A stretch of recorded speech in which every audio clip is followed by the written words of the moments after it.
Again, because you mentioned this boundaryless universe that he proposes, where if you were to reduce the universe backwards in time down, rather than come to a point, it would kind of come to a curve. Right. Kind of like a badminton birdie. That's right.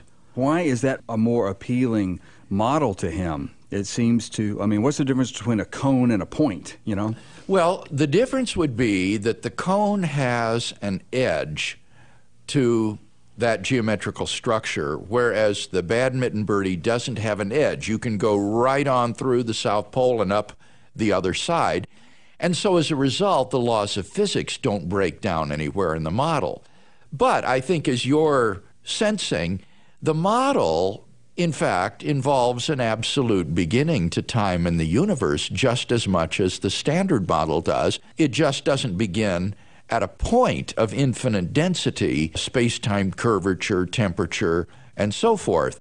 The South Pole that is featured in the model is like any other point in space-time rather than being a singular point. But it's still the beginning of the universe. And I did think that one of the most interesting features of this book that was new is the interpretation that they lend to the Hartle-Hawking no-boundary proposal. Namely, they treat the South Pole in the model as the beginning of time, and the lines of latitude that would go north from the South Pole up the structure, they treat those as a measure of time, of the duration of the universe, so that the universe and time itself has a beginning at the South Pole in the model, which is, of course, the second premise of the Kalam Cosmological Argument, that the universe began to exist.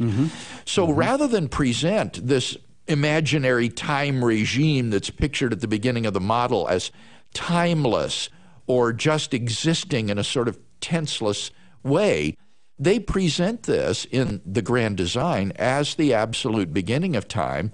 And Hawking says this has the advantage of avoiding the otherwise awkward question, what was there before the beginning? Because on this model, time begins at the South Pole, and therefore there is no before, and therefore it's meaningless to ask what was there before the Big Bang.